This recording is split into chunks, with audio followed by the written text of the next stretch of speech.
नमस्कार दोस्तों, स्वागत है आपका। आज मैं आपके लिए लेकर आया हूँ ज्योग्राफी का लेसन प्लान, जिसका टॉपिक है संसाधन एवं विकास। यह उसका प्रथम भाग है। जैसे लेसन प्लान आपको लिखने के लिए बोला जाता है, आजकल हर विद्यालय में भी लागू कर दिया गया कि शिक्षक को भी लेसन प्लान अब लिखना ही है।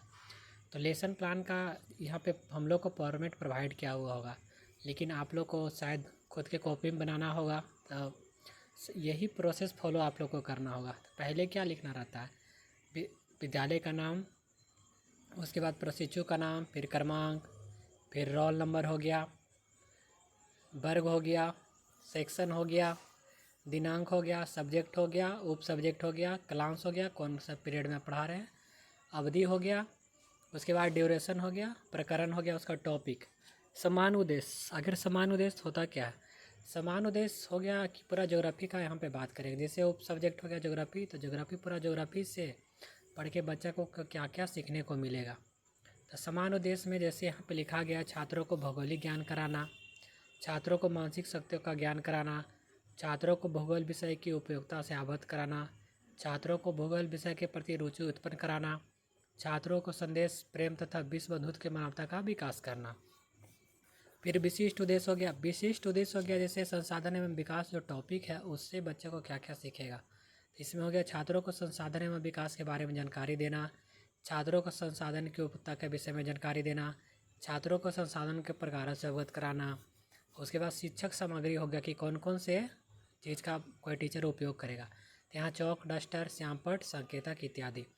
पूर्व ज्ञान क्या होना चाहिए, तो पूर्व ज्ञान बच्चों को इस चैप्टर से रिलेटेड पहले क्या क्या जानकारी होना चाहिए।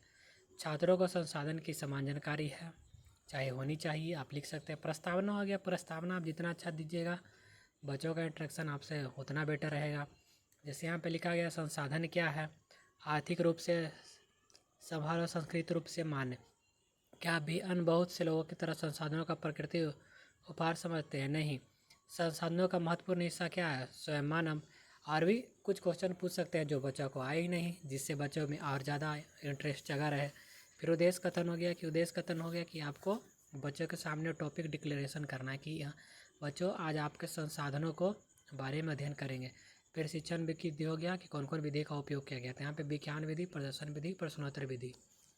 उसके बाद आते हैं यहाँ पे, पहले यहाँ पे शिक्षण बिंदु होना चाहिए। शिक्षण बिंदु क्या क्या होना चाहिए। उसके बाद हो गया यहाँ पे शिक्षण बिंदु में लिखा संसाधन एवं विकास का परिचय। संसाधन एवं विकास का टॉपिक है, उसमें लिखा गया है। यहाँ पे आप चाहे तो कोई प्रश्न भी बच्चा से पूछ सकते हैं अपने आप को जोड़ने के लिए, इंट्रैक्शन करने के लिए।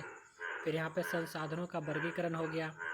यहाँ देखिए विद्यार्थी का क्रियाशील, जैसे आप पढ़ा रहे हैं तो बच्चों क्या करेंगे, तो बच्चों ध्यानपूर्वक सुनेंगे और अपनी कॉपी में नोट्स करेंगे। यहाँ पे जैसे यहाँ पे उपयोग किया गया इंट्रोडक्टरी क्वेश्चन का, संसाधनों का प्रमुख हिस्सा कौन है, तो स्वयं मानव हो गया।